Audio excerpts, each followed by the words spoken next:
The following may contain offensive language, adult humor, and/or content that some viewers may find offensive. The views and opinions expressed by any one speaker does not explicitly or necessarily reflect or represent those of Mark Radulich or W2M Network. Please listen with caution, or don't listen at all.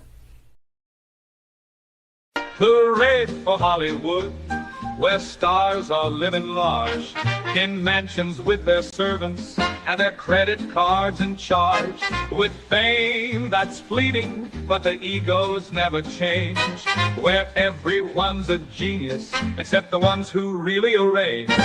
Hooray for Hollywood, where the scandals always sell, where every whispered secret is a new tabloid's tell. Oh, how we adore the endless red carpet galore. Hooray for Hollywood, where less is always more. Ladies and gentlemen, boys and girls, children of all ages, you are listening to a Rad Legend Broadcasting premiere podcast, Damn You Hollywood. And here's the boss. He was born in East L.A. No. He is El Gringo Americano, Robert Winfrey. Grande Americano. And No, I was fucking it all up. I was mixing and Okay. matching. Don't tell me what jokes I'm doing. I'm the comedian around here. Sure. Ladies and gentlemen, El Gringo Americano. The Jerry Lewis to my Dean Martin is Mark Radulich, everybody, and that's just kind of how White this Laven. goes. Yeah. Welcome to Damn You Hollywood, people. Gonna be a moderately interesting episode tonight because we're in a rare position where one of us likes something and the other has no opinion functionally. That happens on occasion, but we'll see how this one plays out because this is one of Mark's favorite things now for the year of our Lord 2025. And I wouldn't piss on it if it were on fire, but I don't mean that because I think it's terrible. I just couldn't be bothered to whip it out and extinguish the flames. So, Mark, we are discussing Springsteen. Deliver Me from Nowhere. Yes, sir. This is a 2025 American biographical music drama starring Jeremy Allen White of the Bear fame as the boss, Bruce Springsteen. It was written and directed by Scott Cooper. And if you haven't heard of Scott Cooper, well, you should. In 2022, he did The Pale Blue Eye. He also did Antlers. Yes, that is correct. He also did Antlers, which was well received. He did Hostiles, Black Mass, Out of the Furnace, and Crazy Heart. I am so back and forth on Out of the Furnace. Again, there's some good stuff there, but it's another weird one. This was based on the 2023 book Deliver Me from Nowhere by Warren Zanes, as well as some elements from Springsteen's autobiography, Baby, We Were Born to Run. This is very musical. Mark, were you born to run? Have you seen The Shape of Me? No. But Born to roll? born to waddle. It chronicles That's Paul Holman. It chronicles Springsteen's personal and professional struggles during the conception of his 1982 album, Nebraska. The film also stars Jeremy Strong, Paul Walter Hauser, Stephen Graham, and Odessa Young. Deliver Me from the Nowhere had its world premiere at the 52nd Telluride Film Festival on August 29, 2025, and was theatrically released in the U.S. by 20th Century Studios. You used to be Fox. On October 24th, 2025. The film received mixed reviews from critics, though White's performance has received some praise. If I remember correctly, you're not like a particularly big fan of Springsteen. That's a bit of an understatement. Do you So, really Mark, like? what is- Do you really like actively dislike Springsteen's music? Because I As think a- he's just non. I dislike him as a human being, and that makes it very difficult to appreciate his music. What do you? I'm curious because I pay precious little. Let me say this about my experience with the boss, so that way I can hear your what I'm sure will be an epic diatribe.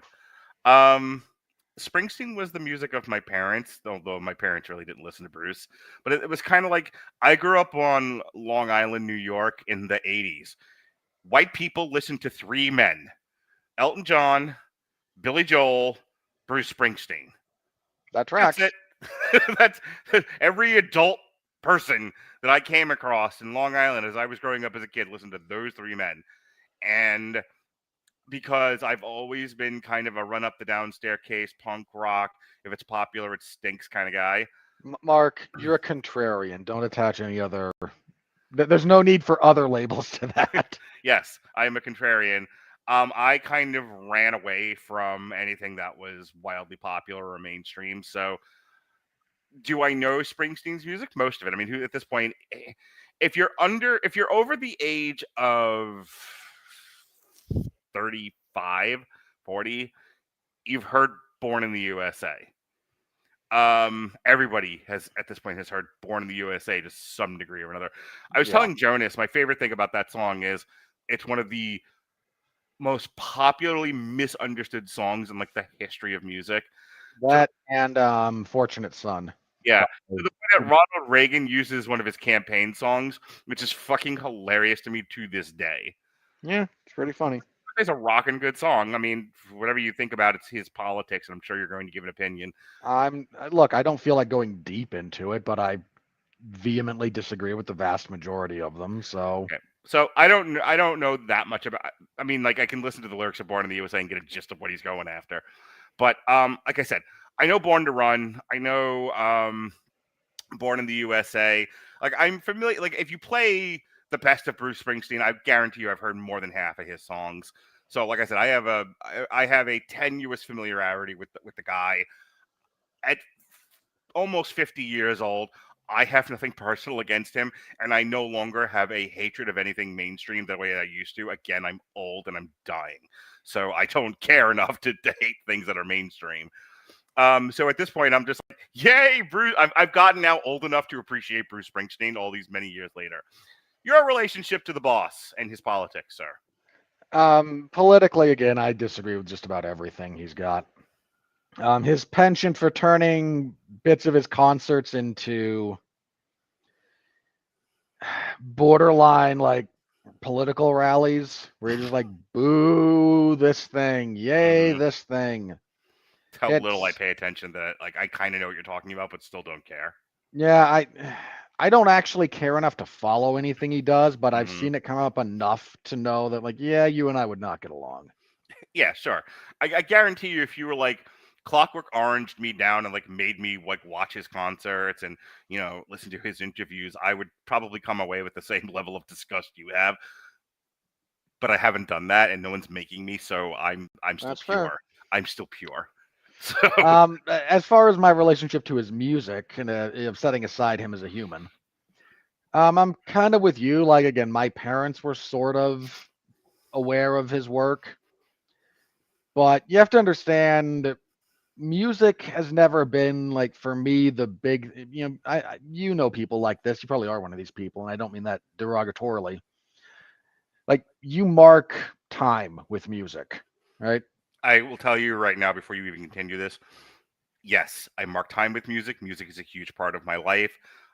There's a reason why I do the AI music is because I wish I had more talent to actually create real music. This music is a huge part of who I am. Go on. Okay. I'm not that way about music. It's never been that thing for me. There's a few reasons for that. I'm not trying to blame my parents. Let me just, for the record, if you want to understand a little bit about where my musical taste, I'm a fairly generic rock metal guy. Like, I like Elvis, but I don't like the Beatles. I don't want to fight with you about that, but I'll never understand. Only because the Beatles are so like pleasant. Like they achieve a level of pleasant noise that I don't understand how anyone doesn't like the Beatles. Some form of the Beatles. Okay, very briefly. Sure. Rock. We can have this conversation. It's only us tonight. Yeah, okay. Rock breaks off into there's a big fundamental break in rock music. Yeah. There's two big streams. These endlessly subdivide once you break from this point, but this like the big distinction is on the one hand you've got like the Beatles, Donnie and Marie, Elton John, stuff that you like snap your fingers to. Sure. On the other side you've got Aerosmith, the Rolling Stones, Elvis Presley, Little Richard. Okay. If you go one way, you kind of don't like the other, has been my general experience. And again, these two fracture and they subdivide into any number of other groups once you get further down. But that is the big like dividing point in rock music. And I don't like the first category all that much. I agree with you to a certain extent, because I obviously like the Beatles, and like I know what you're saying. Like, there's the kind of safe approach to rock music, and then there's the more juke joint associated black culture, still living in rhythm and blues, dangerous side of rock music. That's the other side, and I like both. I will tell you, I actually struggled with the Beatles for years because all I did was, first of all, I had my father, who was a huge influence on my life, despite my because of, first of all, Mark, not despite, because of. Well, my father is a huge influence in my life, and he's somebody who I look up to and loathe at the same time. And there's my father who hates the Beatles. You just and my father, much like you, much like a lot of people I know, can't just not like something. They have to announce it as if they're the town crier. So there's my father walking through the house going, the Beatles, for no apparent reason, the Beatles suck. I want to hold your glands. That's what they're talking about. Like, that's my father. Like, I love you. Yeah. Shut up. That's my father. So for the longest time, I that was kind of my impression of the Beatles. Was there's this sappy, lovey band, and then I heard I Am the Walrus, and I heard the White Album. And and I heard Helter Skelter. And Suddenly this is now weird enough for Mark to appreciate. Right. I'm like, oh, they're not just fags all the time. Wonderful. Now I can like the Beatles. So boy, Pantera changed my life. Anyway. So hang on. You and I are kind of on the same wavelength as far as that goes, but let me explain why. Yeah, go ahead. So again, I don't mark time with music like that. I don't have albums or songs that are like, this was the summer of 2002 for me, as my parents were being divorced or whatnot. It was 1992. I discovered Nirvana and Pantera at the same time, and my pants never fit right since. Well, you should have left one of those in the dirt, and I'll let you figure out which one I think that is. Anyway. So I don't have that relationship with music to begin with. And then there's my parents, and God bless them. I love my parents. But if you need to understand something, like their musical overlap is not non-existent, but the biggest point of overlap that my parents enjoyed musically is Neil Diamond. It's big in my house. So Neil Diamond's music is good for nothing but drunk white people singing karaoke. And Jews. The Jews love them some Neil Diamond. Ask me why I know that. Because he is Jewish. Yes. He made that movie about like that my parent we owned. I my parents have seen Neil Diamond in concert multiple times. So that's like their big point of overlap. So suffice to say, the first time I finally got like sort of control of a car radio and stumbled onto Metallica and AC/DC and like Skid Row and Motley Crue, that was like being slapped in the back of the head. Yeah, Ronnie likes Neil Diamond. Okay. Love on the rocks. Pour me a drink, and I'll tell you some lies. I skipped a lyric there because I couldn't remember what happened. What happened at the Love on the Rocks? Love on the Rocks. Pour me a drink, and I'll tell Robert some lies. Anyway, so this is going to be a very like karaoke episode. Yeah. So again, that's kind of what Neil Diamond's good for, to my way of thinking. or making a random cameo in a pretty terrible. Yeah, there's my mother.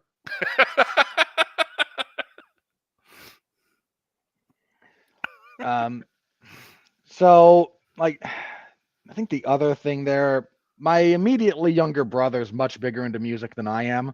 Mm-hmm. And I want to say like in the late 90s, mid to late 90s, he kind of stumbled into Garth Brooks. So that got a lot of play around the house. So you understand, like this is my relationship with music during my formative years. I don't want to keep blurt singing every time you mention something, so I'm trying to fight the urge to start screaming, "Don't break my heart, my achy breaky heart." Well, I mean, that's not Achy Breaky Heart is not Garth Brooks, but is it who's achy breaky heart? Was that Billy Ray Cyrus? I think so. Okay. Hang on, now I got to look it up. Oh, for fuck's sake! Please just get on with your point so we can. Yeah, that is Billy Ray Cyrus. Okay. You see, that's all it took. So again, that's kind of my relationship to music in general, and then I discover fairly generic but effective, rock and metal, and that's kind of where I lived for a long time. When I was in like junior high and high school, I did listen to bands that I currently loathe, and I hate previous me for sticking some of their song lyrics in my head. Mm-hmm. Like I listened to Nirvana, I listened to Rage Against the Machine, I can't stand those bands now. Sure. Thankfully, even past me was smart enough to stay away from Alice in Chains. Here we come to snuff the rooster. Robert Winfrey ain't gonna die. I think a lot of my antipathy for Tim Kennedy started because he came out to that song. Then we find out about all the stolen valor and all the other stuff. Yes, the Venn diagram between music and MMA. So again, I stumble into Metallica and whatnot on the radio, and that's kind of where I lived. I've gone a little bit further than that in the intervening years, but I've owned like 2 CDs my entire life. Really? Which 2? I don't remember one of them. The other was Back in Black. So, which I feel like my parents got under protest for me one Christmas. I had an enormous first of all, I'm born in 1976, so the first things that I'm gonna own are like LPs, and if for some odd reason I ended up getting like hand-me-down LPs from other people as well. I have this like weird collection of like Sesame Street and like Robin Williams comedy albums. I ended up with like a bunch of Bill Cosby, and then like Mickey Mouse, disco or some shit. And then I'm quickly gonna move to cassette player to cassettes, and then I'm gonna amass like a huge cassette collection that ranges from, like I said, Mickey Mouse disco and like the Flintstones and shit like that, like kiddie stuff, all the way to like Two Live Crew, as nasty as they want to be. And then CDs will be invented, and I have to start my collection fucking all over again. I once saw somebody mention that if you want to know why a lot of Gen X is so angry all the time, yeah, they bought every musical album they ever owned 4 times. Yep. And then Napster's going to come out, and I'm going to aggravate my friend Jupak because I won't leave his house after he introduces me to what Napster is. And then I will get LimeWire and give my computer AIDS. And then Spotify will be invented. What that was good for. Yep. And then Spotify will be invented. And then years later, I will never listen to anything I didn't create myself with artificial intelligence. And that's the history of my music life. Which is a long way to say that whatever generation or whatever story Bruce Springsteen is speaking to is neither yours nor mine. Yeah, this is everybody that really that's going to like personally relate to Springsteen and like kind of like where was I when Springsteen did Nebraska or Born in the USA are my parents' age. They're in their 70s. So, but then again, last year, Oscar-nominated movie, A Complete Unknown, about Bob Dylan will come out. So, like, we're at. It's so funny because, like, I was thinking about you while this movie was playing about how you're like, we're at that stage now where we're running out of firsts to do, and we're running out of nostalgia. So it's like I think I told you when we were in the theater and I saw the cardboard cutout for this, I was convinced this wasn't a real movie. Like I thought it was a concert movie because first of all, that it was called Springsteen. Like why it wasn't just called Deliver Me from Nowhere? It had to be called Springsteen, as if to say, "Hey, dummies, this movie's about Bruce Springsteen." In case you don't know that and don't know what a Bruce Springsteen is, hey you little assholes doing bingo and falling over your chair on TikTok. This is about the guy doing Born in the USA, just so you know.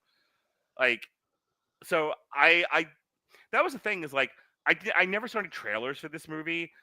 I only saw the cardboard cutout and like the movie posters. I had no idea this was even a thing. It made the schedule because if we hadn't done this tonight, we would have been doing the remake of The Hand That Rocks the Cradle, and I would rather talk about this. So at least for now, I saw one trailer for this movie. Mm-hmm. I can't remember what it was in front of, but again, I just saw one at one point. Well, let's talk about like the studio for a second. So this is a Disney movie. This was a Fox movie. Let's see. This went into development.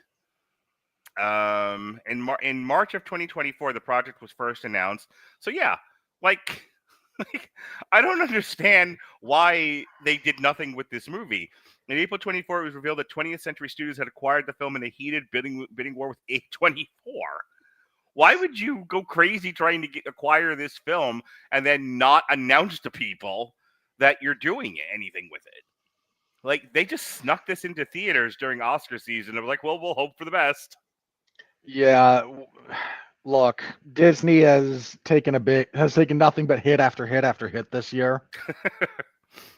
Well, this one is not something they were clearly expecting to make any money off of. This is but I do wonder if there's not like part of the marketing budget for this that was like sort of loosely in a slush fund. I was like, okay, we'll replenish this with the profits from Fantastic Four or Thunderbolts or whatever, right? Like I'm poking at Marvel there, but you get the point. Yeah. Like, because that's all the same thing. So our marketing budget needs to be addressed, and we didn't get any money back from 4 of our major releases this year. And oh boy, suddenly, well, what's the marketing budget for this little award bait kind of movie? The answer is nothing. We'll throw a few trailers out there. We won't even put one on YouTube, and just get it out you go. I'll say this, and then it wouldn't be a show if there wasn't a shot at Marvel. That is correct. It was more a shot at Disney, but yeah. So before Robert gets into the plot, let me just say, like, my kids, because I don't play a lot of Bruce Springsteen, my kids don't know any Bruce Springsteen. Like, my parents are not necessarily fans of Springsteen. Like I said, it was probably on the radio when I was growing up in the house. Your dad would totally vote for him if he ran for office. Well, now, yes, not back then. But like my house was all doo-wop, and musicals and folk. That's what I grew up listening to. Motown, shit like that. So I didn't get a lot of Bruce Springsteen in the house. And my in-laws were not huge fans of Springsteen either, from what I understand. So it's like my kids don't know who Bruce is. And it's not like neither myself nor their mother ever really listened to it. So I told them we were going to see Springsteen Deliver Me from Nowhere. I could have thrown any like 6 words together. They wouldn't have known what the hell I was saying. Like, come on, kids, we're going to see taco salad, pancakes, mustard. Okay, whatever you say, Dad, let's go. Like, that was their experience with this. And I will say, they really like this movie. Like, it's really funny to me that their experience of music history is me dragging them to the movies and showing them like random biopics. They have not seen yet Rocket Man or Bohemian Rhapsody, or The Dirt for that matter. So like, there's like a whole The Dirt would be a bit much. Well, not just yet. But I will say this, and then just going to the plot synopsis. My son was hilarious at the end of this movie to me. He like, this was great. I'm really glad you brought me to see this. They should do one of these about Johnny Cash. And I almost fell down laughing. And I was like, son, let me tell you a tale of Walk the Line and what horror it wrought.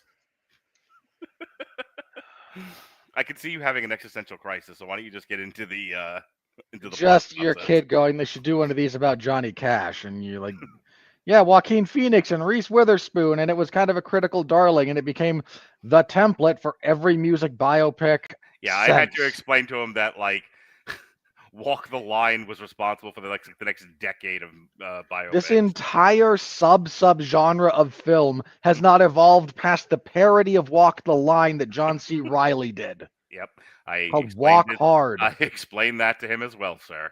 He has been warned. Yay. Tell us about the boss. So, born a poor black child. South side of Chicago. Yeah, sorry, Gavin Newsom was playing that game earlier, and some people just roasted him with the Steve Martin quote, and it's stuck in my head. We join Bruce Springsteen as he concludes the tour for the album The River, which I assume is the one that lit on fire, since he's talking about New Jersey. No, that was in Chicago, I know. He is done with that tour. He's ready to slow down a little bit, but he and the group are gaining steam. And so he goes home to a rental unit in New Jersey and starts mellowing out and kind of working on his next thing. He starts recording in the bedroom of this place with just like acoustic stuff and a buddy to run the tape mixer that they bought from Radio Shack, because this is like 1981. And intermixed with this, he finds a girl with a daughter and starts kind of dating, and he's struggling to be creative and with his budding fame. And he puts down a few tracks for this demo thing, and then he takes it to his producer, who goes, "Boy, this is different. But I've been with you for a while, so I'm willing to go with this." I think it's his manager, not his producer. Yeah, his manager. Okay. You're like, okay, we're gonna figure this out. Like, these are just ideas, so let's see what comes of this. By the way, the best part of the movie is the manager talking to the label, and they're like, "He's Bruce Springsteen. Give us a hit." He's like, "Right," but he's in his like Da Vinci art phase. Like, fuck this guy. just give us some hits already. Like, not only will he not give you hints, he's going to give you Piss Christ, and then he won't tour on it, be on a poster, talk about it. In fact, we're planning on releasing it and then burying it in the ground somewhere. And the label's just like, the fuck are we doing here? I love that scene. That is a good scene. So he's doing this, and on this demo track is basically 2 albums. If you know Bruce Springsteen's musical career, the first one is Nebraska, becomes the album Nebraska. The other becomes Born in the USA. These are not the same thing. Yeah, one is Piss Christ and one is Dogs Playing Poker. So they record Born in the USA, and everyone that hears it goes, "Boy, this is the greatest thing ever." And a few of some of the other stuff that will be on that album, stuff like I'm on Fire, that kind of thing. Yeah. And but Bruce Springsteen is becoming annoyed because the sound and the feel and the emotion and all the angst as he's reliving and rethinking on his childhood and the relationship with his parents and all the terrible things that happened to him in 50s New Jersey as a white guy. All those greatest generation dads who came home from having defeated the Nazis and immediately became alcoholics. Almost like, trying to process that kind of stuff was not easy to do. Anyway, so he's trying to get this to sound right, and it's not sounding right. And he says, "Okay, everything that's going to be commercially successful and make me a global superstar, I want you to put that on the shelf until we get this right." And everyone around him goes, "Are you high?" What part of Give Us Hits aren't you understanding? And he goes, No, this is important. We got to do this. So eventually, through the use of like hand cutting records to recreate the sound that's on this poorly recorded and mixed cassette tape that doesn't even have a case, they do get the album to sound basically right. And he goes, "Yay. Now here's what you're going to do. You're going to release it. You're not going to put my face on the cover. I'm not going to do any press. There's not going to be a music tour.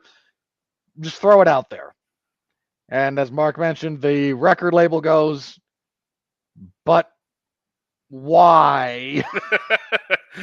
I don't know if you know this, Bruce. Could you try not doing the opposite of everything that is historically proven to work? I don't know if you know this about us, but we're in the business of making money. And they eventually do release it around this time. Springsteen, he's kind of become estranged from the girl and her daughter because he's kind of a craphead. And he's like, okay, so I bought a house in California because that's where my parents are. And my dad's having a bit of a rough time. He's having a rough relationship with his medication. He's starting to hear the voices again. And I want to be out there. I got my own thing. It's going to be great. And she goes, well, I sure hope you find what you're looking for out there. No one finds anything that they're looking for in California. This is the long, sad history of that state. Everyone goes there to find it. What they find is not what they were looking for. So he gets his buddy to drive him out there. And somewhere in El Paso, Texas, which is actually a little bit of a detour from where you should be going to drive through Texas that way. But look, man, if you've never driven east to west through the great state of Texas, you will learn things about yourself doing that. There are these enormous stretches of nothing that it's just you. Yeah, I have described driving through the panhandle of Texas like driving through limbo. It really does feel that way. So they are, take a few days driving through Texas. They stop at a few places. They go to a carnival in El Paso. He has a panic attack, a little bit of a mental breakdown. They get to California, and he's not happy because no one's happy in California unless you're drugged out of your mind. And he calls his manager, and he goes, man, I'm thinking about pulling a Cobain, even though Cobain won't do this for another couple of decades. Oh, get murdered? Commit suicide, Mark. Kurt Cobain killed himself. Deal with it. Right. He got murdered. I understand. If you knew who actually murdered him, you wouldn't make that joke. Because you think it was Courtney Love. It wasn't Courtney Love. I know Courtney Love didn't actually shoot the gun. You don't know who... Look, man, my brother showed me this thing. I know who killed Kurt Cobain now, and it was Dave Grohl. Anyway. Go on. So he's out there, and he's like, man, I'm struggling. My mental health isn't doing well. All this pollution and all the bad things in California aren't helping anything. And his manager goes, have you tried therapy? It works wonders on all you nut jobs. So he goes to therapy, and he kind of gets well, and then he goes back on tour. He reconnects with his dad. Everything's great, and we get the title cards on the thing. So Nebraska was released exactly as Bruce Springsteen wanted it. No singles, no press, no music tour, and it still reached number 3 on the Billboard Top 10 or whatever, like how it sold. And then everything that he shelved from that cassette tape, when he pulled it off and actually made an album out of it, it was Born in the USA, and it made him a global sensation. Yeah, it launched Bruce Springsteen into into the cosmos. And now he just whines about communist policies not being employed enough. I don't know. So I really like this movie. Jeremy Allen White, of again the Bear fame, great actor, one of the great. If Hollywood made stars, he'd be one of them. He's got a good look. Great actor. Really gives himself into any performance that he's doing. Does anxious, depressed mess really well. Have you watched? Yeah, this was as much just him doing Carmy from The Bear, but as a guy who sings. Yeah. That's the best part of this movie is watching him perform. I am a music person, and I really do enjoy the. I would not be crazy enough to say that what I do is, the real creation of music. I come up with an idea, I throw it into various AIs, and it spits out a song at me, and I am happy. Like the rat hitting the morphine button. I tell a quick story. I can't get into the specifics of this, but I was made aware of a series of texts that I thought were so funny and so lyrical that I legit turned them into a song. And okay. and my girlfriend and I have been singing this song all week, because I made this about a week ago. It'll be out this Wednesday, as a matter of fact. But it's one of those. It's one of those things where I know what goes into creating an album. I've watched enough documentaries. Like one of my favorite things, and I talk about this fairly frequently actually, is the Metallica documentary, Some Kind of Monster. Because it kind of combines what my two favorite things. It combines mental health with making music. So like the creation of how, like the conceptualization of songs, how they're created. I know you're not a huge fan of anything about what I'm about to say, but like Straight Outta Compton, the scenes of them in the studio as they're, punching in lyrics to different songs, and Dr. Dre is saying the Eazy-E, like you can't just say it, you gotta like shout it. I brought this up before. The VH1 straight to cable movie about Def Leppard, the scene where they're doing Bringing on the Heartache, and he's just like fucking belt it, don't stop being afraid of your own voice. I like all that stuff. I like how, even like Bohemian Rhapsody, where like the scene where they're doing Another One Bites the Dust, and they're in the middle of like trying to kill each other, and the one bassist starts playing a riff, and everyone stops and starts doing stuff. Who knows how much of any of what I just said is real and how much of it is nonsense, but I like watching that sort of thing. The little bit that you can say Jesse and I created music, the entirety of the Sessions podcast, I genuinely enjoyed that because it was two people kind of figuring out what we wanted things to be, and then being very happy when we finally had a product sitting before us. So the scenes in this movie of him, and there's a lot of them, of him conceptualizing Nebraska and trying different ideas, and there's like close-up shots of him writing it on a pad, and doing different ideas. Those are things that appeal to me. So if you don't like those things, this movie is going to be very boring. If you like those things, you're going to have a rockin' good time.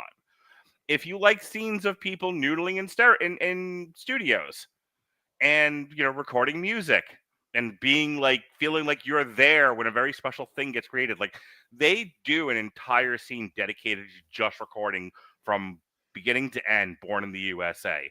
Yeah. I was shaking Jonas during that scene. Like he's like, I mean, he's got his Not legs the up, and I'm healthiest thing to do. not like but I felt like I was at a concert, because like they said, like, okay, let's just go, let's just run through it, and you hear that drum, and I'm kind of like shaking Jonas's leg, and I'm like, oh my god, this is so cool. Like if you like the sound of people recording music that you find pleasant to listen to, you're gonna have a great time at this movie. If you don't, you're gonna hate this movie, because that's kind of all it is.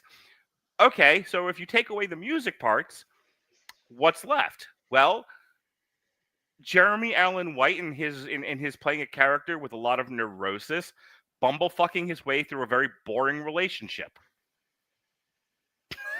Yep. I can't fault the actors. They did their level best with the material they had. I'm sorry Bruce Springsteen wasn't like Nikki Sixx, or fucking Johnny Cash, or somebody more interesting doing different things. He's just not. There's not a lot happening in this movie. It is literally this guy struggling with his mental illness. Yeah, this time period in particular as well. And it's like, oh no, I've discovered that I have depression. Whoop-de freaking do. Yeah. So do I. What do you want, a medal? This movie has no real aesthetic feel to it. It's just kind of, it's not quite VH1 bland, like here's shit that happened, or like it's dirt. Close though. Yeah, that's what I'm saying. Like there are other movies, again, Walk the Line, Ray, Bohemian Rhapsody, where probably the best example of this would be Rocket Man, where there's some artistic flair with the history of this artist. None of that is here. And if you're like, well, I wanted to go see the Bruce Springsteen movie to see a lot of Bruce performing, there isn't enough of that either. Yeah, you get the last few bars of Born to Run, and that's the end of that. You get the entirety of Born in the USA, but only in the studio, and like you never really see him perform again. Now, with the exception of the bits that he does at the Stone Pony, which again I had to shake my son and go, I've been there. I've been at that place. And I didn't Which is realize just that. Lucille. They're covering Little Richard. Well, Patton Oswalt once talked about the cool thing about going to live music was you never knew what you were going to get. So, like, an artist might show up and do a set with the band or something like that. At that time, it's not something you really see anymore. But at that time, that was a pretty cool thing to happen. Like this, Bruce Springsteen, known star, plays, bar, is a pretty cool thing even back then. And those scenes are pretty frenetic and pretty cool. But if you're like, I just kind of want to see Bruce Springsteen do Bruce Springsteen stuff, not a lot of that in this movie, believe it or not. Everybody else is good. Jeremy Strong is great in this. Jeremy Strong, as his manager, trying to like hold Bruce together as he bursts apart, is really good. Paul Walter Hauser is Walter Hauser with long hair. Yeah, but he's one of those guys who's like he might never like give you something genuinely great, but he is never a deterrent to anything he's in. He's a good hire. He's a great character actor, and the character actors are always guy in that time period. Yeah. So, the actor who plays the label representative I love him, and Isn't he's that great Oscar in this Isaac? movie. Oh gosh, no, it wasn't. It's him. No, it's I'm blanking on his name, but I know the guy. Oh gosh, hang on. If I see his name, I'll recognize it. David Krumholtz. Okay, that's it. Yeah, he's great. He's an outstanding actor. He is great in this. Mark Maron was fun to see in this as the engineer trying to make sense out of what Bruce is doing, and just being utterly like I have been Mark Maron. I'm trying to. I just want to do my job. Please stop making this difficult for me. Yes, yeah. Just booking a women's wrestling promotion in a terrible Netflix adaptation of a real story. Wasn't he the guy in Glow who was in charge of Glow? What a weird thing to bring up. Anyway, one of the only things I actively remember him from. He's great in this. Anyway, great overall, strong, but he's good. Because this is such a weak year in film, this is probably going to make my top 10. I loved it. I was having a great time with it. This is not one of those where I'm going to fight anyone who doesn't like this movie. And it's one of those where if you say you didn't like it or you say it's bad, I think you're an idiot and shouldn't watch movies. This is very much like this speaks to me personally, so I like it a lot. I think it's competently made. I think the worst thing about it is it's not that interesting of a story, but it is kind of like there was something else that we saw recently where I said the story is the weakest part of this. That's been a lot of this year. That's been a lot. I was gonna say that doesn't narrow it down as much as we'd like to hope. Yeah. Where it's just like there's so many other good things about it, I can ignore the fact the story's not that interesting. Your thoughts? I did not care much for this. I was bored by giant stretches of it. The relationship that's supposed to carry the middle half of this movie basically is not interesting. I found myself asking a lot, what are you working through, Bruce? What's going on with you? And I think that's what kept me interested. And I suppose this is going to be the other reason this really didn't hit me personally. As I hate to start a sentence this way because it's never good when you start a sentence with as something. But my experience with depression meant that when I'm watching him do all the depressed stuff, I just go, I don't need this. I lived this. This is a thing. It happened to me. I don't. What happens when a therapist and a patient do a podcast together? Damn you, Hollywood. So it's I imagine if you're, fully functional and just watch, oh boy, he's having flashbacks to his dad being kind of abusive and an alcoholic and taking an 8-year-old to see Night of the Hunter, which is a little bit much. Isn't that it? And now he's trying to work through all of his stuff. Yeah. Oh boy, but he's just really mad at everyone because the thing that he wants is not something they're able to do. Like, guy, that's everybody. That's every fourth person in line at Starbucks. What's special about this? Oh, but it's Bruce Springsteen. I'll go jump off a cliff. Like, that's not a novelty. I actually would have preferred. Let me a slight rebuttal to that. My daughter walking out of the theater going, you know what I've known? Poor sweet summer child. Innocent, doe-eyed Lily. She had a good report card except for one grade because she turned things in late. Just beautiful, innocent, everyone's friend, Lily Rattledge. Walks out of the theater and she says, golly gee, father. She said, golly gee, father. Golly gee, father. I'm sure she did. Gee Willikers, father. Isn't it strange how every time we see one of these, it's some tortured artist who had a rough upbringing, and they end up becoming such wonderful artists? And I'm like, yes, Lily, that's every fucking story. Every story, every great artist was like tortured and abused. That gave rise to the sadly, profoundly inaccurate notion that you must be tortured to be a great artist. Yeah. I thought it was hilarious that like she finally put that together. We all had to have the aha moment about that at some point. Yep.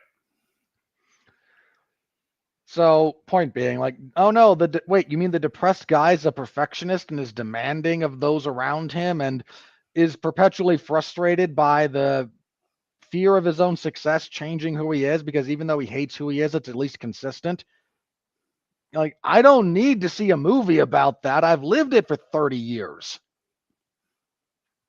Were you born to run? I know you were born in the USA. True. And you are definitely been on fire. I have never self-immolated. So I'm going to keep saying that you're different Bruce Springsteen songs. I've never danced in the dark either. Evening, we're dancing in the dark. I forgot that was Springsteen. Can't start a fire. Yeah, you want to keep going there? If I can remember the rest of the song, I would. So, this gun's fire. Even if we're dancing in the dark. So my emotional reaction to what's going on there is largely like apathy and boredom, because this is kind of just my lived experience, for want of a better expression, much as I hate that one. Jeremy Allen White as an actor does real good work. A big thumbs up to him. Nobody does a bad job acting, so there's that. It's a boring story. It's not super interesting.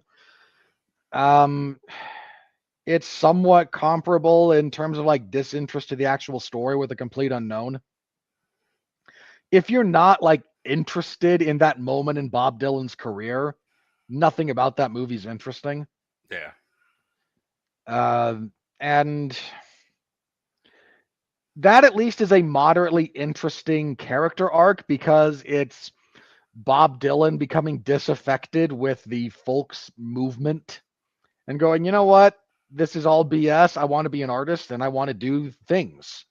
And nobody here wants me to be an artist. They want me to do the dog and pony show that they like. And also, the folk movement is bullshit. And always has been, but that's a whole other thing. So there was at least that. This is just like, hey, you know, The River was a fairly decent success. The movie tells you, okay, but what if you've never heard The River?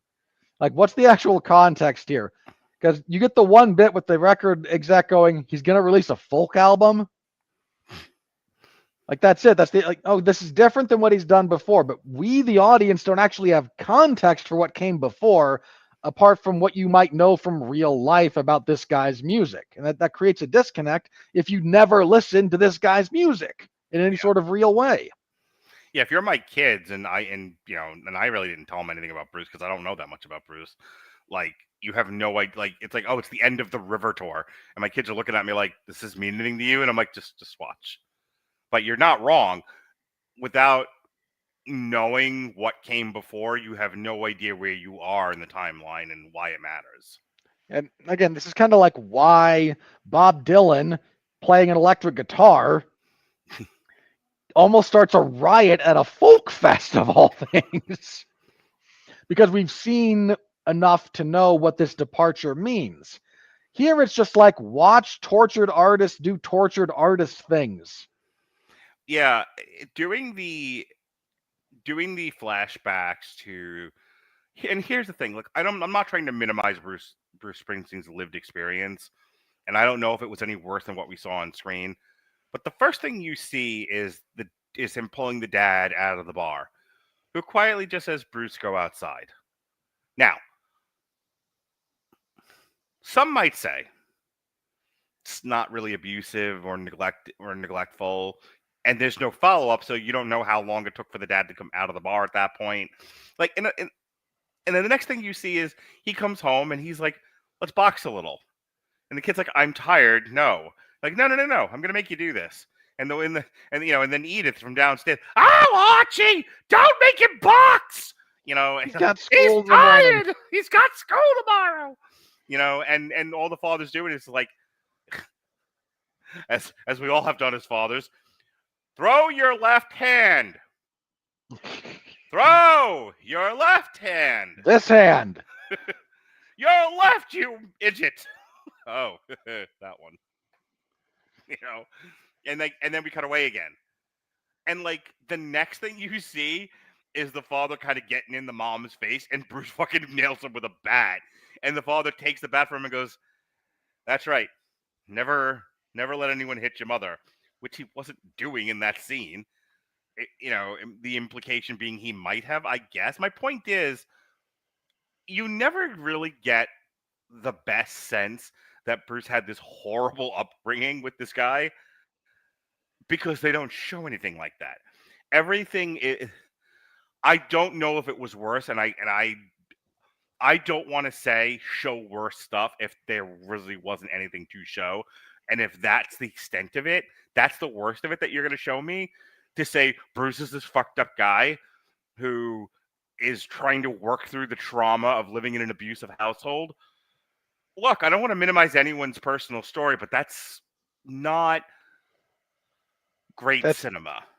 That's not great cinema, and frankly, that's not like, that's a rougher upbringing, but that's not abusive necessarily. Oh no, my parents fought all the time. Look, again, I don't want to minimize, and I don't want to say, you have to have raccoon eyes in order to have suffered abuse. But again, if the story, I'm just sticking strictly. This is why I chose my words very carefully. Yeah. It's not good cinema if that's all you're going to show, because we're all, as an audience, wondering, what's he working through here? Why is this bad? Like, I don't understand. Like, maybe some people looked at that and was like, "What a monster! Oh no, he was loud at home." I guarantee you, the TikTok generation of 2025 thought that was the worst but they're not watching this movie, Robert. They didn't go to see this. But that's who we focus tested That's the thing. with. It's like my parents are gonna go see this. Like, that's what he went through, pussy. Yeah. Like my dad and mom watching this, going, "Is that all? We beat the shit out of our kid. What the fuck?" But that's who we focus group this thing for, is the young generation who, oh no, the parents yelled at each other, and isn't that just the worst? Watching this at home, going, "It was so much worse. They really sanitized the fuck out of my life." He might, maybe, but again, this is all the movie gives us to work with. Right. But to going back to, as a criticism of the movie, I never really understood what the problem with Bruce was. And I spent a large part of the movie going, "What are you working through? What is wrong with you? Like, why are you this way?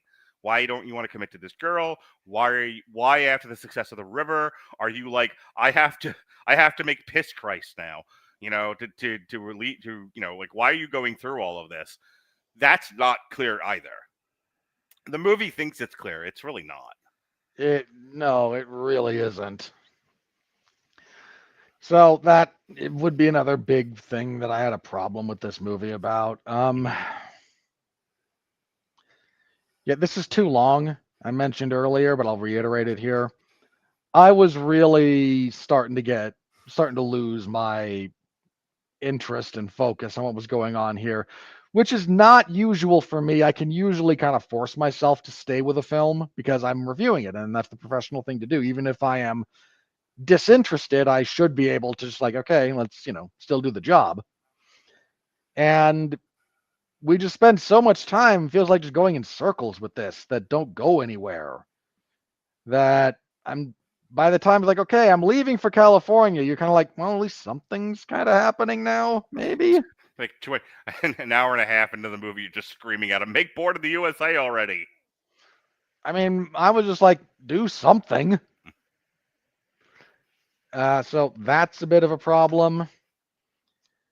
I did like the scene where he sees his dad backstage on the Born in the USA tour, and his father's like, "Come sit on my lap." Jeremy Allen White's like, "Whoa."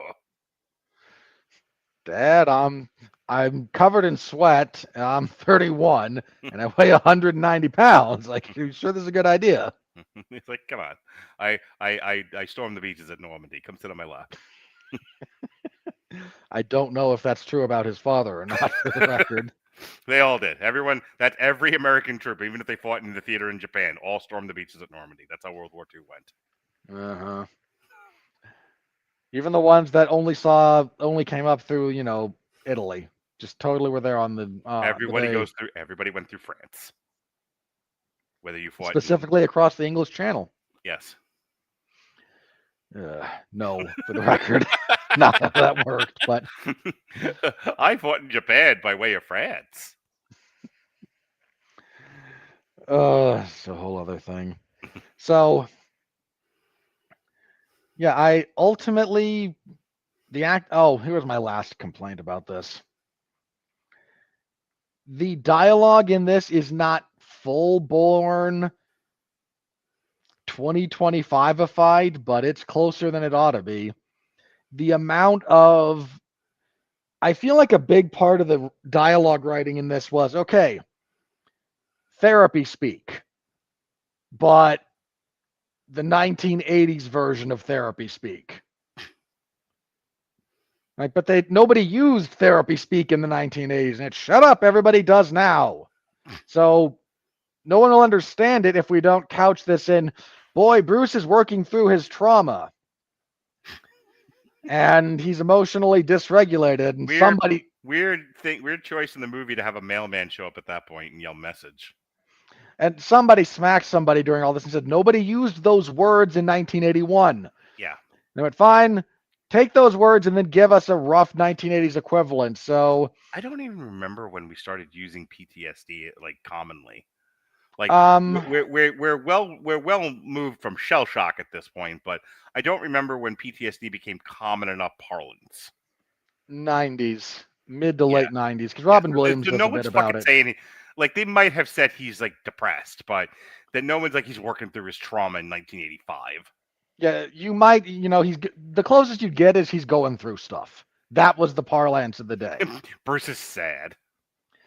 I mean, look, we evolved beyond he's a melancholic, which is what they used to say about people with serious depression. Right. But yes, there's a lot of the dialogue around this that is just, it's therapy talk tried to turn into 1980s slang lingo, and it rings so painfully hollow that it really bothered me by the time this was over. I mean, at least the scene where his manager's like, Bruce, you might need professional help. That makes sense because that's what you would say. You wouldn't say go to therapy. Right. You'd say, I'm not equipped to handle what's going on here. You need help. And Bruce is even like, you don't mean, and they leave it blank because somewhere in there is like, you can't say, you don't mean not therapy. You can't say that in 2025. Here's the other thing. I'm wondering how close he was to actual suicide. And again, boy, did they not make that clear at all. That's the thing. Like, I don't know how close Bruce Springsteen actually was to suicide. And the movie is so afraid to tell you, it kind of ruins it. It completely ruins that moment. Yeah. That should be wrought with like tension and atmosphere. I don't need him in the bathtub with a shotgun or anything, or being like murdered, Kurt Cobain, or like being murdered by a Nazi like Kurt Cobain. But Dave Grohl's not a Nazi. But a lot of people are very confused right now. But like, if you're going to imply, look, I think you can sum up what's wrong with this movie by saying the following. The movie doesn't make any like hard decisions. Yeah. It kind of just meanders a lot. So what you get is kind of the pudding version of this story. It's soft pudding. Very soft. Like, it's pleasant and I enjoyed it, but it's not going to be memorable. Nor is it going to be like earth-shattering in any kind of way. Yeah, it exists. It tiptoes around the things that would make this story and this movie actually like hit. And that's that's like creative cowardice, basically.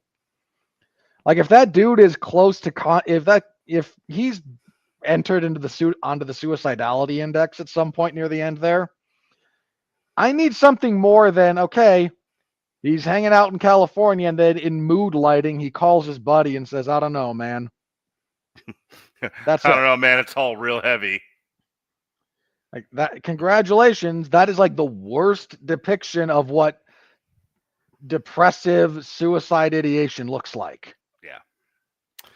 All right. So that's where we are with this movie. Yeah. I think if you're not like me or Robert, who have to like think about these things, and you like Bruce Springsteen and you like movies about watching music get recorded and how that process goes, you'll probably like this just fine. They say movies today are made for people who are scrolling on their phones. I will tell you this. And I can tell you, like, we're going to get into the money now, and you can see where this movie opened. No one saw this. It was like me and my kids. I was in a completely empty theater. But I will say this. This will eventually be on Hulu, and people will watch, and they will absolutely be scrolling on their phones. This one thing I will tell you for sure. This was made for two reasons: to get awards, or at least be nominated for awards, and for people to watch while scrolling TikTok on their phone. So with that said, because we live in the worst timeline, here is... This is not the worst timeline, but... Here is the money. We're in the money. We're in the money.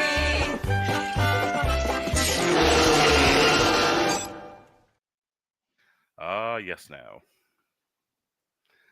Alrighty. On a budget of $55 million, this thing has made a paltry, a minuscule, an embarrassing $16.2 million. As of October 26th, which was yesterday, Springsteen, Deliver Me from the Nowhere, has grossed $9.1 million in the United States and Canada and $7 million in other territories, for a worldwide total of $16.1 million. In the United States and Canada, Deliver Me from Nowhere was released alongside Regretting You, Shelby Oaks, and Chainsaw Man, the movie, and was projected to gross $9 to $11 million from just under 3,500 theaters in its opening weekend. It ended up debuting to $9.1 million, finishing in fourth. Yikes. Chainsaw Man was the number one movie of the weekend. Once again, Robert and I, with our hands firmly on the throat of culture. Mark, I would have had to spend the first hour of this podcast explaining the concept and the backstory to get to Chainsaw Man, this part of the story, to you. Yeah, you don't want to go down that road. You're right, I don't. Black Phone 2 fell from 1 to 2. It had a 52.4% drop. You know what? That's actually pretty solid. Pretty solid hold. I think people who are seeing it, I think it's getting good word of mouth. So people looking, this being the spooky season, people are looking for horror movies to go see in the movies are probably, I think my son was actually saying, and I thought this was funny. He lamented to me. He said, "Father," he called me Father. He said, "Father, why are all my friends dumb?" And I said, "Well, what do you mean, son?" He said, "One of my friends saw the Black Phone 2 and thinks it's the best horror movie he's ever seen." And he's like, "Have you not seen other horror movies?" And I said, "Son, not everyone is movie trained and as learned as you are as a father who, does this, for a hobby. So that might be the best horror movie he's seen. I mean, not everyone got to see Poltergeist." I was telling him today, it's like... So what, out of curiosity, what is his favorite horror movie? I would have to ask him. I mean, he's seen all the Terrifier movies. I showed him nothing. Okay. Your 11-year-old... Shut up. Okay. 50% of the time, he is with the other parent, and what's going on in that house is none of my business.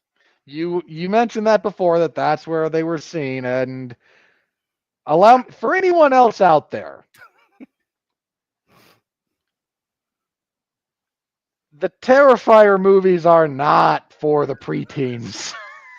I was not there. This was not that is not for you. That is for everyone else. Look, I showed him Harvey Keitel jerking off to 2 women in Bad Lieutenant. And then sobbing while nude. Yes, because every child must be exposed to sobbing Harvey Keitel.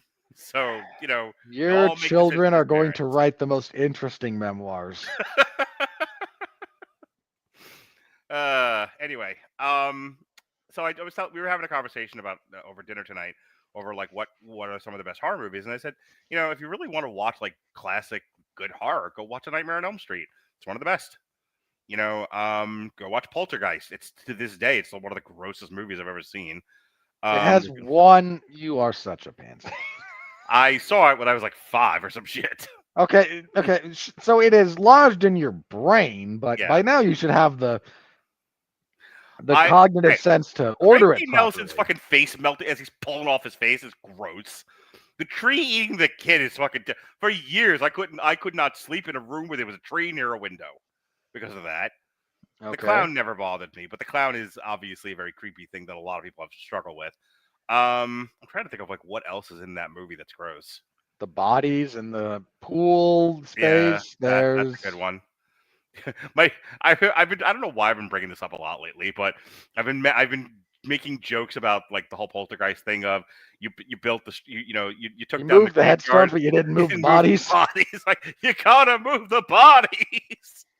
Good stuff. Anyway, so I told him like watch A Nightmare on Elm Street and watch Poltergeist. Those 2 are the best horror movies that I've ever seen.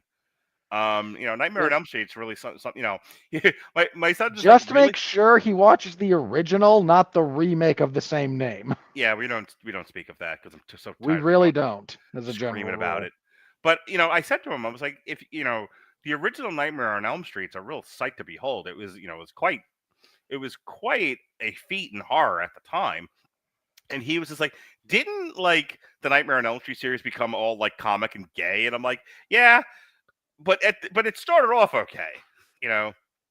It gets ridiculous as it goes on. But the longer it goes, the weirder it gets. But the first 3 are pretty solid. That second one's a bit goofy. Yes, the second one has a tremendous amount of homosexual undertones. There's no getting around it. But at least the third one is still pretty good. Yeah, it's got like the right balance of Freddy Krueger having an edge of comedy to him, what he does, but still being like super and sadistic and malicious. Regretting You debuted at number 3. The Mark Radledge story. Yeah, you ain't kidding. Springsteen debuted at number 4. Tron dropped from 2 to 5. Killed that franchise dead. Good Fortune dropped from 3 to 6. Shelby Oaks, the Chris Stucker movie, debuted at 7. One Battle After Another fell from 4 to 8. Roofman 5 to 9. Truth and Treason 6 to 10. Begonia debuted at 13. Last Days number 19. You're gonna watch that, and that's gonna be your favorite thing this year. I'm fairly confident. What, Begonia? You like Yorgos Lanthimos? Yeah, I gotta sit down and watch that eventually. Last Days 19. Queens of the Dead debuted at 26, and Mistress Dispeller debuted at 31, and that was the weekend that was worldwide. No real movement. Fantastic Four just barely hanging on to the top 10 spot. Conjuring is at this point is probably not going to get the 30-ish million it needs to overtake it. It's more than 30. Needs like 40? About, yeah. Yeah, it's 5. Okay, sorry, yeah, it was 520. Okay. Yeah, so it's going to fall 40 million short of that, but well, November is here, and we've got The Running Man, we've got Predator Bad. God, have you seen the trailers for Predator Badlands? I swear to God, it looked like a fucking AI film. How is it possible to keep screwing up the Predator? I don't know. I don't know how bad the movie actually is going to be. I'm telling you, I saw the trailer for it and it looked unfinished. It looks fucking terrible. I mean, the whole thing's going to be about like the torso of Dakota Fanning or whoever that actress is. Like, you stuck a robot girl boss into your Predator movie. What are we doing? Yeah, I'm not looking forward to this at all. The humans are going to be the real villains trying to plunder the natural resources of this horrible planet where everything tries to kill you. And So the young predator with the dreadlocks is going to be fighting the toxic masculinity of the patriarchal predator society that sent him on this death mission. And I can't with this. So speaking of dragging around a nagging blonde, on the Peacemaker review that Alexis hosted, I don't know if you're talking about Alexis or James Gunn's wife in Peacemaker. You know, you could go either way. You know who I'm talking about. It was announced around that time, and Alexis hadn't done her homework, so I tried to bring it up, and Alexis was very focused on not talking about this. But everything may be falling apart for James Gunn at this point. Like Supergirl will probably get released because it would cost too much to not release it. At this point. I think they're done shooting it. But James Gunn, to his credit, if you're just talking about his survival instincts, saw that Superman wasn't kind of tracking the way that he really was hoping, and immediately went, okay, we got to do Supergirl now, so that anytime they try to call me in to fire me, I can go, no, I'm busy shooting this movie. Yeah. And they can't fire me over the phone. They have to do it face to face. It's in my contract. So I think Supergirl is not in the can necessarily, but they've wrapped principal photography. Boy, that's going to bomb. So Supergirl will come out, but I think James Gunn's DC may be dead as a doornail. The reason being, dear listener, is Warner Brothers is now up for sale. After all of the various mergers and alchemy that have changed Warner Brothers Discovery over in HBO and HBO Max over time, without reading an article about this, the gist of it is that Time Warner, AOL, Pornhub is now selling the movie division. Like, they're splitting the movie division from the TV division, and they're selling this shit for parts, and they're doing away with, the movie studio. So the movie studio is, and its archive, presumably, is now up for sale. Paramount was just told they are not allowed to buy it. The federal government said no. To be fair, they were approved to merge with Skydance earlier this year. So we are now brushing up against a lot of antitrust, which is why Disney's not even up for consideration. The other two that were up for consideration are Universal, Comcast, and I think they own way too many companies. So I would assume. So they own more than Paramount, Skydance, and if they own more than Paramount, Skydance, then Paramount, Skydance is disallowed. The only one left is Netflix, and Netflix doesn't have an in-home studio. They're like the only one that doesn't. Amazon, a couple of years ago, bought MGM. That's the one with the lion. For those of you that don't know, RAR. So that's their in-house studio with their archive. So that's like the Rocky movies and shit like that. It's why you're seeing a lot of straight to Amazon movies, because there was a lot of stuff on the shelf that MGM had filmed, or was in development. So Netflix has been for years, and there was rumors at one point that Netflix was going to buy Sony, there was the possibility that was going to get sold. We have made jokes for years that Netflix should buy Lionsgate, and Lionsgate somehow keeps hanging in there. But Netflix has been looking for a deal like this, and it's entirely possible that the Warner Brothers movie side is going to land at Netflix. Which, if that happens, that's probably the end of James Gunn running DC. That's probably the end of whatever iteration of this universe DC is in. Like, whatever. I think what I had read was Lanterns is already done, Supergirl is already done, so both of them will come out, and they'll probably retain James Gunn just to do a second Superman movie, but watch that go directly to Netflix. So here's kind of if you want to break down some of the stuff about this, James Gunn's contract ends in 2027. Mm-hmm. Now, that doesn't mean you can't do, there's ways out of contracts. Like, no contract is ironclad in the sense that you can't fire me for any reason, right? But he's got a deal to do his thing until then. Here's the problems he's up against. His Superman movie underperformed. This is not up for debate, Despite the people debating it. despite the idiots debating it, the lemmings, the sycophants. Trying to follow that up with Supergirl is not a good decision. Supergirl is not a popular character. The introduction of her at the end of Superman was one of the things that most people derided, didn't care for. So that is probably not going to go well. I feel comfortable saying this. It's going to make less than Superman. Like that seemed reasonable to everyone. I mean, not quite what the Supergirl movie did in comparison to the Christopher Reeve Superman. But, Okay, yeah, well, we're not keeping that same ratio, but it's not going to do as well as Superman. Yeah. And Superman, again, underperformed. You've got a Clayface movie coming out between now and then, That's going to get killed.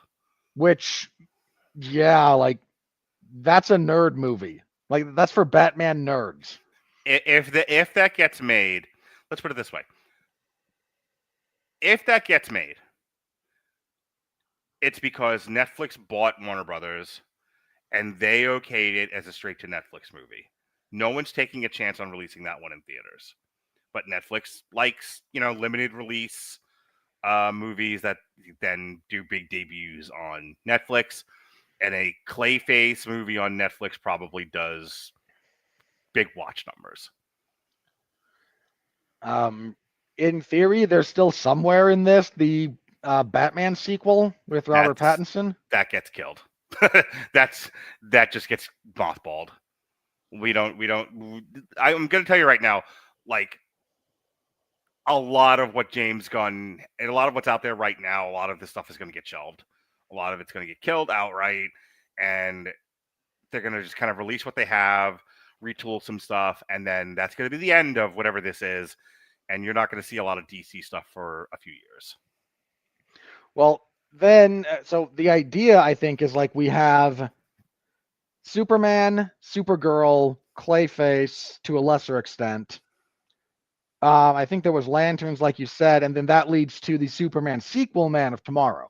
Right. That's kind of the outline that Gunn has. When you stumble out of the blocks on your ambitious plan, and your your follow-up plan for that is really, really, really contingent on the first one being super successful. Like, the plan was Superman makes around $1 billion, and the appearance of Kara at the end gets people excited for Supergirl. Superman did make $1 billion, and only a minority of people who did like Superman are interested in Kara. So congratulations, the conditions for your sophomore outing being successful have not been met. Right. And again, if Warner Brothers wasn't in the middle of trying to sell off their studio, we wouldn't even be talking about this. It would be too early. It would be too early to be like, "Oh, James Gunn is dead." Once that conversation came up, now it's like, basically if they're serious about selling off Warner Brothers, they have to make this look like a viable studio. And so cutting things, canceling projects, streamlining Your balance things, sheet has to be in order. right. And so that's why we're talking about this, because a lot of the stuff that James Gunn had planned is ripe for cutting if you want to make your studio look viable enough to sell. And again, Netflix is just looking for content. The Warner Brothers library, this is like when WWE bought WCW. When no one gave a fuck about what was current day WCW. That was hot garbage. Okay?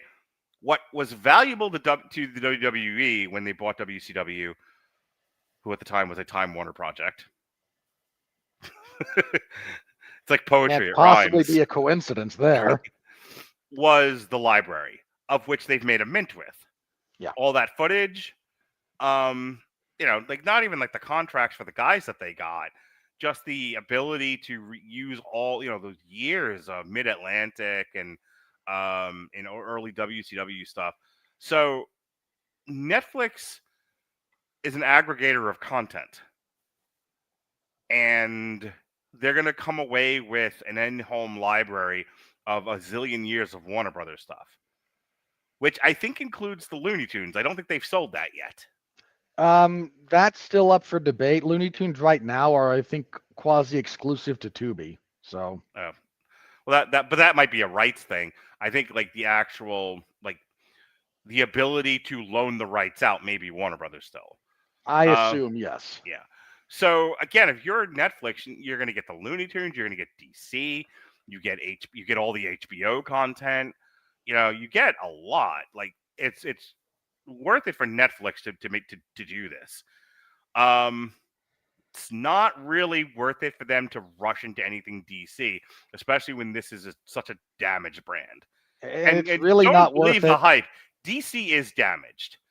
And at that point, if you're Netflix, you've acquired this and you have to look at, okay, are we going to spend $800 million on 3 projects, give or take, that because we're us aren't really getting big theatrical releases and are just trying to joke?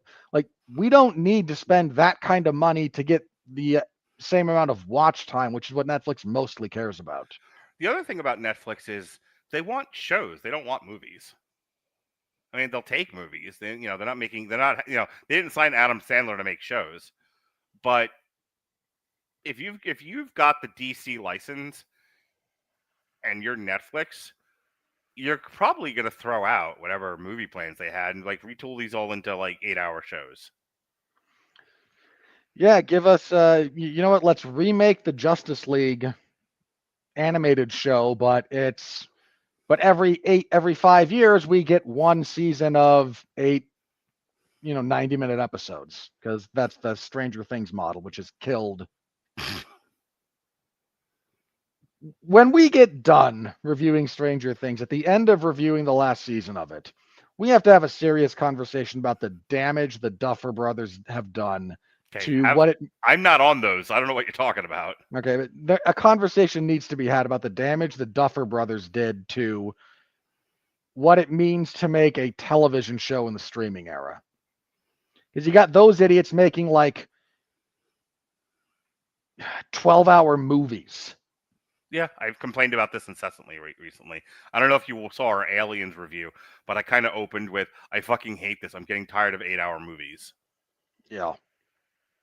So. It's a bad business model. Let me rephrase. As a fan, it's terrible.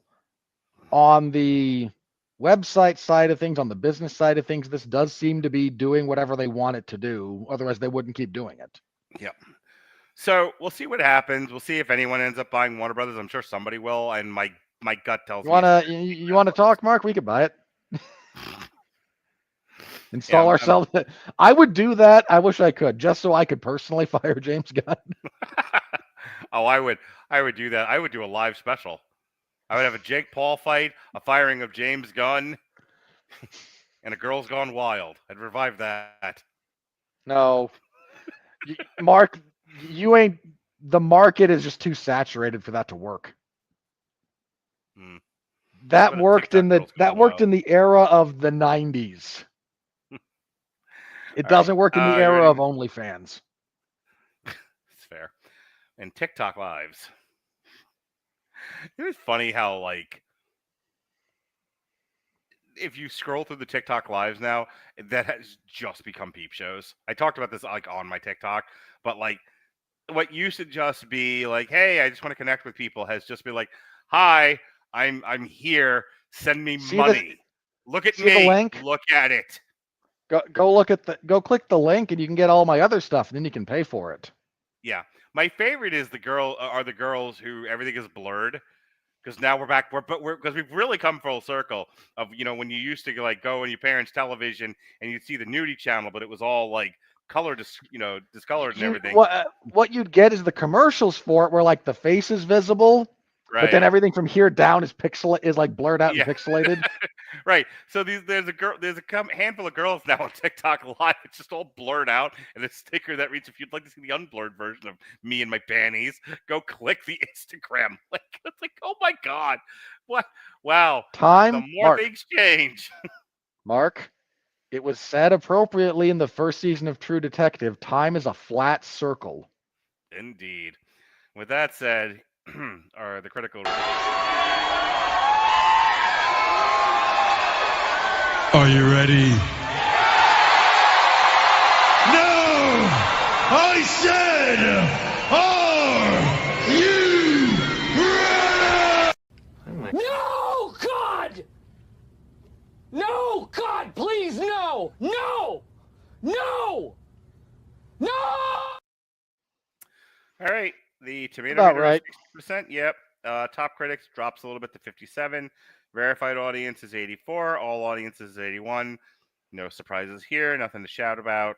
Look, the only Um, people who saw this are people who are big Springsteen fans, so of course the audience score is high. Let's see. Robert W. Butler of Butler Cinema Scene. Fathers and sons, failed love, lifelong friendship. These are universal stepping stones in human life, and Deliver Me from Nowhere finds both the beauty and the dread. Not Wonderful. Where's the dread? What sense of creeping dread or anything like that hung over this movie for you, my man? Jeremy Johns of JeremyJohns.com. A soulful piece with some missing parts. He's pretty much correct. James Bernadelli of Real Views. The downbeat narrative is choppy, and the relentless need to over-explain grows tiresome. True. Sarah Vincent of Sarah G. Vincent Views. Cooper dances around the meat of the story, which is not a story about a man grappling with his abusive childhood, but a man who suffers from depression, a word never uttered or given sufficient attention to distinguish Springsteen's artistic struggles. Boy, ain't that the truth. Black Robert Winfrey, Armand White of National Review. It's an unreliable and politically dishonest film, a showbiz version of Hamilton. Oof. Look, I don't like Hamilton as a general rule, but I'm not sure where he gets that. Eric Martian of Rogers TV, bored in the USA. Springsteen, Deliver Me from Nowhere goes nowhere fast. You're trying way too hard to be clever. Speaking of trying too hard to be clever, Jeffrey Harris of 401mania.com. Springsteen working through his personal demons stemming from his childhood trauma while creating Nebraska has its moments, but does not make for the most compelling, well-rounded biopic. Correct. Kinder than I was. Let's see. I was bored in the USA. I was. Tina Kakadelis of Beyond the Cinemarama Dome. Springsteen, Deliver Me from Nowhere allows fans to begin to see Bruce for who he is, but not as openly as longtime listeners may want. Yeah, okay.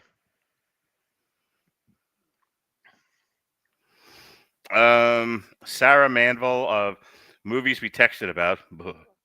What? Who's naming these things? Why do they get worse?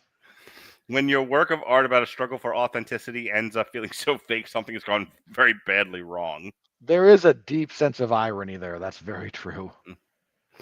Barry Hertz of Globe and Mail, top critic. The film never catches fire, but White and Strong do their very best to give it a spark. True. Again, if there's a generally good thing about this, it is mostly Jeremy Allen White's acting, which is good. Yes. Not great. Frank Wilkins of Real You Reviews. skipped over Grace Randolph. How dare you? Grace Randolph, Beyond the Trailer. This is a tough one. It's not the Bruce Springsteen movie most people will expect. It's based on one of his least successful albums, but it's deeply personal. Like the album, this message Springsteen wants to share, and the movie does it justice. Sure it does, sweetie. Back to Frank Wilkins of Real Reviews. It's an intimate premise for sure, but the execution wobbles between soulful introspection and straight-up navel-gazing. That is very true. Stephen Silver of Splice Today. Of all of the stories throughout Springsteen's more than 50-year career, why is this one a movie? I could think of a few better ideas. Aww. Not unfair.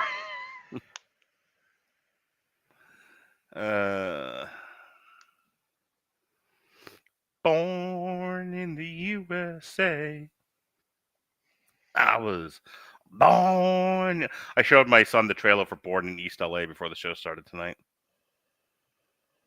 Okay. Isn't that the Weird Al cover? The Weird Al parody? That is the Cheech Marin movie about being Oh, right. being right. deported because he's Mexican. And I was like, wow, strangely prescient. Was it? Chase Hutchinson of The Inlander, Spokane, Washington. Where Nebraska remains a bold and achingly beautiful work of art, Deliver Me From Nowhere is a film that merely goes through the motions.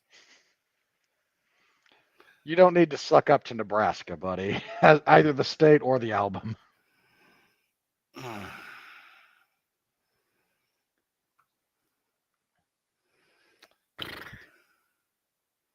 Carrie Darling of Houston Chronicle, top critic. White captures both the singer's casual intensity and the vulnerability while also doing justice to the boss's sweat-soaked stage persona. If anything, Deliver Me From Nowhere could use more of these kinetic moments. Absolutely true.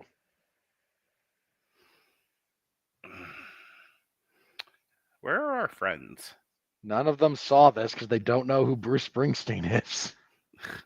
None of your wives saw this movie. It really bothers me. I feel like it's racist. Well, yes. You keep marrying me two racists. What do you expect? Yeah. They all gave glowing reviews to Straight Outta Compton, though. You're just guessing at that based on context. Robert Daniels of RogerEbert.com. We should figure it out. Do you want to go back through their archives and find out what they thought of Straight Outta Compton? A soulful and meditative character study of a depressed artist laid bare. How is this laid bare? This is almost opaque. Kyle Smith of the Wall Street Journal, top critic. Written and directed by Scott Cooper, the film does a disservice to the windswept austerity of the record with clunky writing and cheesy directorial flourishes. I can get behind that. Oh, hey, there you go. There's one of your wives. Carla Hay of Culture Mix. This well-acted drama has a riveting portrayal of Bruce Springsteen while he made his 1982 album Nebraska, while he battled depression and traumatic memories. It's somber, introspective, and hopeful, but doesn't look entirely candid about unflattering info. I think Carla Hayes takes the Wikipedia page and just throws into ChatGPT and says, make me a review out of this. That or the PR release. Yeah. She threw it into the whatever the college kids are using to go, here, do this, but don't get me caught plagiarizing. Rafer Guzman of Newsday, top critic, former newspaper. White's convincing portrayal of the boss isn't enough to save this gloomy and self-serious biopic. Fairly accurate. All right. Well, that is Damn You Hollywood, as it were. Next week, I spared him this week, and I moved it to the 3rd. So next week, we will be doing an on-trial that compares the 1992 version of The Hand That Rocks the Cradle to the recent Hulu remake. They both suck. I can't wait to talk about it with you. This was your choice. Just remember that when we get to it, you did this. Speaking of you did this, Predator Badlands will be November 10th. And then we have The Running Man, which I'm actually looking forward to. That looks a lot of fun. Yeah, it does look like it's going to be a slightly more faithful adaptation of the material than the Arnold Schwarzenegger schlockfest. I love that movie. And then When's the last time you watched that movie? I don't know, but I'm going to watch it with my son before the movie because I'm also doing an on-trial on it. And then we have Wicked Part 2, which I finally saw the trailer for. And then we end the month with Zootopia Part 2. You know, 10+ year fucking sequel. That movie is going to do very, very well because the furries represent. I don't know. Yes, speaking of furries, yesterday I subjected Jesse to a gauntlet of Darren Aronofsky movies. Nothing. Mark, don't say those two words that close together or Darren Aronofsky will make a furry movie. I made him review Requiem for a Dream, The Wrestler, and The Whale. We had a good talk about it. It was not very nice. Well, Aronofsky's general sub-theme to all of his work is obsession, so, you know. Jesse and Alexis will be reviewing Stranger Things Season 3 on Tuesday. Slightly better than Season 2. Wednesday, myself and Harry Broadhurst will be looking at TNT, Effie's Big Gay Brunch UK3, and Game Changer Wrestling, Josh Burnett's Bloodsport 15, London. Not quite as much suckage there. Thankfully, it was shorter than the usual Bloodsport, which is 5 hours long usually. And then this Thursday, it's our Halloween show. I am being bullied into doing a Tim Burton retrospective. No one will ever ask me to do this again because I'm going to be I'm going to be Dude. so angry during this show. You and I, for years, have made the joke about Tim Burton being like right up there with George Lucas as one of cinema's greatest monsters. Yep.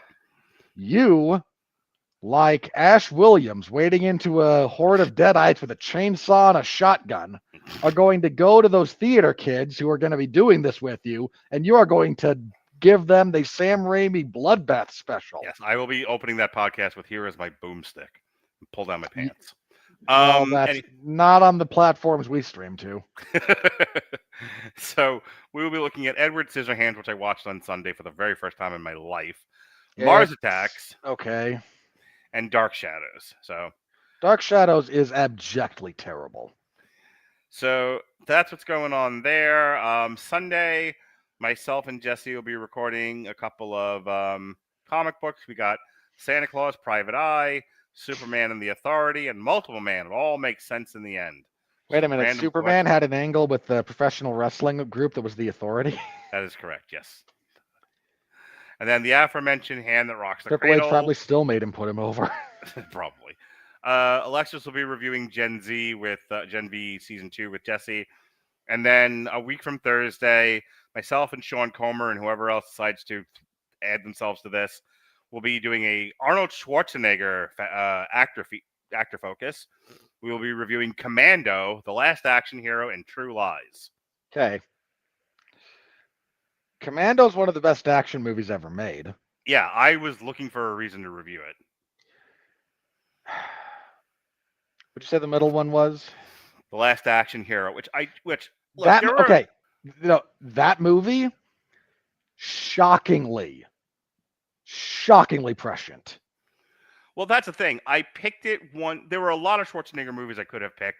I really wanted to focus on peak Schwarzenegger. The Last Action Hero is probably the most interesting conversation you can have about a Schwarzenegger movie that isn't connected to a bigger franchise. Like, I can't pick a Terminator movie. Not to mention we've already reviewed them all. But, like, Terminator, Predator, we're already doing The Running Man on a different show. Like, I was looking at what we've done and what we could do, and I was like, really the best three to pick. The best three peak Schwarzenegger films that aren't connected to anything else are those three. It's Commando. Because like Raw Deal is fun, but it's not really worth talking about. I mean, Kindergarten Cop has to be in this discussion, but then now you're talking about second era Schwarzenegger, where he starts doing comedies, in which case then you have to do Twins. Well, okay, both of those movies came out before True Lies. You know that.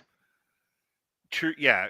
Again, so True Lies is like in that second era, but it's like his like return to like the big action movie. It's also awesome. I love it. Oh yeah, dude, True Lies is genuine. True Lies might genuinely be the third best Schwarzenegger movie. Right. So It's I think tremendous. I think if in terms of like solo Schwarzenegger movies, I think I picked the best three. You picked three really, really good ones. And again, I rewatched Last Action Hero not that long ago, and I know why it struggled to find an audience as when it was released. But man, if you watch that movie now with the way movies are made now and what it says about the entertainment industry and the creative end side of things, boy, does it actually have a lot of good stuff to say. It's kind of shocking. There's your mom. Three of my personal favorites of his. I'm looking forward to seeing that show. Well, thank you, Robert's mother. I didn't know she watched any of my shows that you're not on. A few. If she's interested in what you're talking about. Well, no, I wouldn't expect her to be like, oh, Mark's on the telly again. I have to watch. I don't Oh care yeah, what like he's the session stuff is a big hit around. Yeah, I'll bet. All right, what do you got going on over in your neck of the woods? Well, I cover mixed martial arts and professional wrestling. WWE SmackDown on Fridays, UFC events on Saturdays. This last Saturday was UFC 321. Mark. So the main event is for the heavyweight title. Okay? Mm-hmm. Tom Aspinall was promoted to heavyweight champion when John Jones retired, sort of. That's a whole thing. John beat old man Stipe, waited another few months, then said, yeah, I'm going to retire. And then the UFC said, we're going to try and do an event on the White House lawn. And John went, hey, that sounds cool. So, yeah. But Tom Aspinall, who'd been the interim champion and defended it in the time it took John to beat Cyril Gahn, get injured, rebook his fight with old man Stipe, fight the corpse of Stipe Miocic, beat him, and then retire. So he's finally getting his chance to, you know what? The heavyweight division's been a mess since Francis Ngannou. Because Ngannou was champion and then left the UFC because he had issues with pay, he wanted to box, and he and Dana didn't get along, and there's a whole myriad of reasons. So he vacates the belt, drops it off on Dana White's desk, and moonwalks out of the building, sort of. So the UFC goes, okay, John Jones is moving up. John Jones will fight Cyril Gahn for the vacant belt, and that takes a while to get together. John bulldozes Cyril Gahn in like 2 minutes. It's almost comical. And then at the same time, there's Tom Aspinall coming up. And John's like, I don't want to fight him. I want to fight the best heavyweight the UFC has produced, and that's the corpse of Stipe Miocic, who's 40 years old with no knees. And Stipe was like, I'd rather just be a firefighter, but okay, I'll take the payday. So they make it for Madison Square Garden, and then John Jones gets injured. And literally a year later, the fight actually happens. So in that time, Tom Aspinall wins an interim title and then defends it. And then John beats Stipe, and again, not long after that, retires. So Aspinall gets promoted, and then we get to this fight. And it's supposed to be, you know what, let's just put all that ugliness behind us. Let's get the heavyweight division back in order, right? So this fight ends at 4:35 of the first round when Tom Aspinall, after losing the round thus far, not getting dominated, but I think being behind, gets poked in the eye and can't continue, resulting in a no contest. The first in UFC title fight history, no contest in the cage.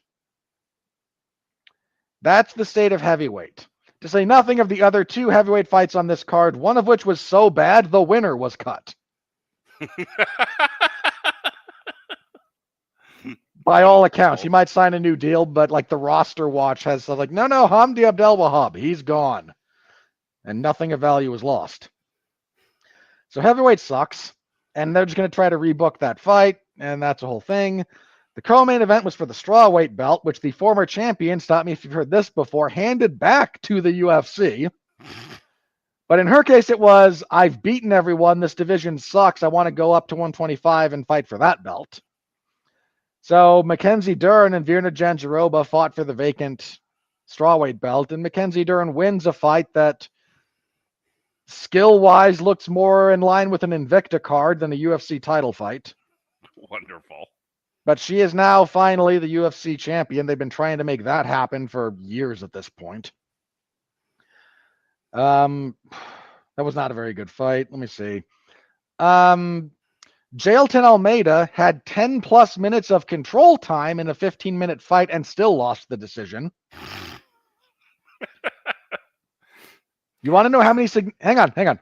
You want to guess how many significant strikes he landed with 10 minutes of control time, Mark? You realize with these like breakdowns that you're doing, you have like the makings of a good TikTok. I know. That's okay. This is all quality comedy right here.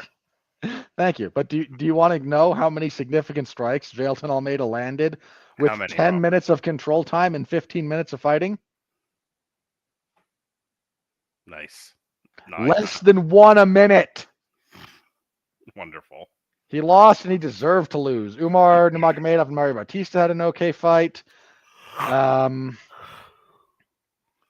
was the other one? There was a head kick that killed a guy, basically. That was on the prelims. Okay. Oh, I shared it on Facebook. You should look it up. Quillan Salkill just head kicked Nasrat Haqparast, who was unconscious for 2 minutes. Mm-hmm. It was a scary knockout when it was all said and done. So my full report for that can be found over in the MMA Zone of 411mania.com if you want to hear me talk about some of this stuff in more detail. I host the 411 Ground and Pound MMA podcast, where I reviewed that event. I previewed the upcoming UFC on ESPN Plus 121, which is a butt cheeks card from the UFC warehouse. It is not good. The week after might even be worse. It's November. They don't care. Dude, the last card, the very last card of the UFC on ESPN era. So this is the December event, right? It's at the warehouse. And it's headlined by like Manel Kopp and it's a flyweight fight. They're just pissing on that place as they go out to get their $1 billion a year from Paramount. So, yeah, that's the state of that. Go give that a listen if you're so inclined. And yeah, next week, for some reason, of all the things Mark has wanted me to do just for his own perverse amusement, the hand that rocks the cradle. It's a dirty job, but someone's got to do it. That's what I'm going to be saying for our Bulworth review when we get around to rescheduling that. Yeah, that got kicked into next year. So did a lot of things. Yes. There's a lot of stuff we had. Yeah, I have learned to just not do what I did this year for next year, which is like, oh, we have an open week. We can have fun here. And then like I end up needing it for something else. So like so when we do the year in review and then we look forward and we start planning next year's calendar, weeks that we don't have something, I'm just leaving blank because something will come. We will end up doing, I'll end up doing a triple feature of like Netflix movies, or there'll be another fucking Guillermo del Toro Frankenstein movie I got to find a place for. There's always something. That comes out November 7th. Yes, that's on the calendar, Alexis. I got it. That was for the audience more than for you, but okay. Well, people are like fucking hounding me about it. Like, oh, I know you don't like the horror, so I'll take care of this. Like, no, you won't. How about you let me run my network? You guys, for those of you who don't know, Mark's aversion to horror is fairly specific to stuff that's gore related, not anything that's going to be going on in a Guillermo del Toro Frankenstein adaptation. So anyway, just wait for me to hand out assignments, people. I'm the editor around here. People trying to like take over my show. Get the fuck out of here. Anyway. Well, folks, that is get the fuck out of here is the phrase that pays here on Damn You Hollywood. So Isn't it just? There's a small part of me, like an infinitesimal part, like an iota. It's an iota. It's like a protozoa part Particle? of me. Yeah, like the smallest atom of me that Who? feels 1% bad that I curse as much as I do, knowing your mom watches. Okay, Mark. That is the Who's, and you are Horton. Yeah, don't curse that much. I like what he has to say, but does he have to have such a filthy mouth? Yes. Must he lean on vulgarity to make a point? Well, must is strong, but he chooses to. I look at cursing as an art form. All right. Yeah, modern art, right up there with Piss Christ. That is correct, of which I reference a lot. Way too much. Well, referencing... You're going to have to go explain that to people now who don't know what it is. I do it more often than you think, oddly enough. Well, explaining Piss Christ is the phrase that pays here on Damn You Hollywood, so... No one can explain it. For Robert Winfrey, I have to watch the Commanders lose an embarrassing game to the Chiefs. Be well, be safe, and behave.